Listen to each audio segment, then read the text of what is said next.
Hey, what's your name? My name is Rachel Black. I'm from Phoenix, Arizona.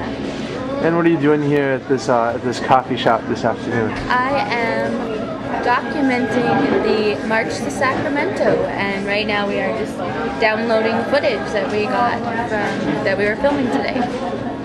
Cool. Tell me about the documenting that you're doing. Well, I decided on November 4th when Barack Obama was elected president. I was really excited about that the country had done something really great and elected a black man for president.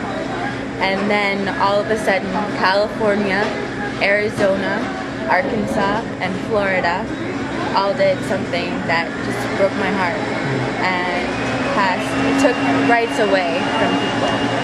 So I realized then that I really needed to do something. I've always wanted to do documentaries, so I realized then that I needed to do something and I need to do it now. So I'm here documenting the March to Sacramento. And so you've actually been here from the very beginning of the march. I have. I contacted One Struggle One Fight in February. I found them through Facebook. So Facebook is a great tool for people all over the country and the world to get together. And so I found that One Struggle One Fight was doing a March to Sacramento for gay rights and marriage. And I thought, I can't give this up, this opportunity to go and film, and I have to. So I contacted them, and they were great and said, you know, we're doing this, so come on out and shoot. So I flew out to San Francisco on Monday. I filmed the rally on Tuesday and Wednesday morning and started following everybody Wednesday morning. And I've met some great people here, and I love it. So tell me, it's interesting because you've been playing kind of a dual role where you're you know, walking around and talking to people with a video camera, and you're thinking about the story that you're going to tell eventually, but you're also a participant in the march and a participant in the close community that we've built along the way. And what's it been like kind of occupying both of those roles at the same time? Well, it's been fun. I really enjoyed it because I brought another guy with me, Nate, to help me film, so he can kind of get the outside shots and kind of get me filming. And at the beginning of the march, I didn't know what I wanted to do with it, and as I was chatting with people, I started the march, and I marched with everyone the first day, and I got to know people, and I realized that, you know, I have a story as well to tell, so maybe I should be in the documentary as well. So there I am with the camera, and Nate's got me with a camera, or at least over the shoulder, with my voice in it. So I have my little camera and I'm interviewing people, and so it's part of my journey with everybody as well, and I've gotten to know some great people, and I'm proud to be part of the March to Sacramento. Can you tell me about like a moment, like a particular story about a time when you were both recording and participating?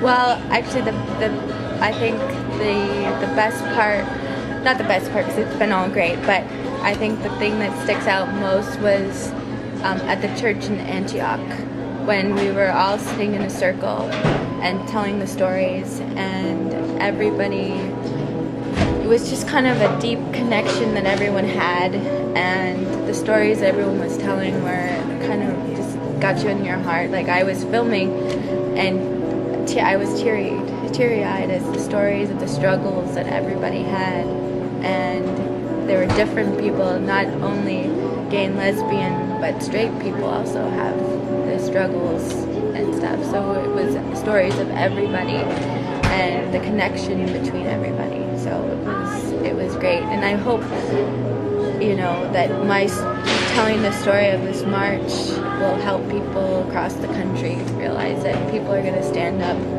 and not going to take it anymore.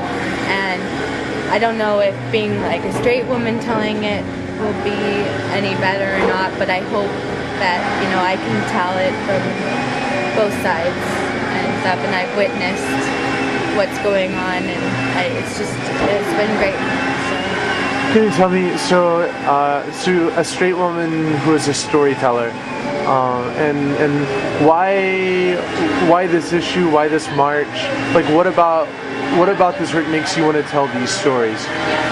Well, that's, as a documentarian, you kind of ask yourself that question, like, why is it you that wants to tell this story, and what is it that's going to make you tell the story the best? So I was thinking about it, and I just got married in October, and thinking about it, like, I couldn't imagine not being able to marry my husband. And so when November 4th happened and they took the rights away from the Californians who were already married and might make it nulled, I couldn't imagine that if somebody all of a sudden just ripped up my marriage license and said, "You're not married anymore." It's like, what? So I feel like I need to do this, and I've always wanted to tell these stories, and since November 4th I realized that the time is now to be starting this and to tell this story. So I need to do it now, and I just got motivated. I don't know, I just got motivated to do it, so I feel like because I'm passionate about it, I can tell the story the right way. So, kind of a two-part question. As a participant in this march, what is your hope for the rest of this march? And then the second part is, as a documentarian and a storyteller, what is your hope for the documentary that you produce? Well, I hope for the march that it will show the country that, California, the LGBT people might have rights taken away at this moment, but it's not going to stop them. And this march has brought 30 people together from all over the state and a few other states, and marching, and it might be a small group, but a lot of people have joined along the way, and to show that this group is not going to take it, that all over the country that there's going to be people standing up and fighting for a right, and a right that shouldn't have been taken away in the first place, that everybody is created equal and should be created equal. And I hope for this documentary that I can take it, I can send it off to festivals and to theaters maybe all over the world, that this fight is happening, and that everybody should stand up for their rights and fight. Is there anything else you want to share? Yeah, I would say this is something that I've always wanted to do, and I'm really excited to be here, and hope that the story can be told, and everybody's story can be told, and more people should be doing this and standing up for their rights. So that's all. Cool. Thanks so much, Rachel. Thank you. No problem. Thank you. Thanks a lot for all the support. Oh, shit. Oh my god, wait, should we sit down and talk about this? Like on paper?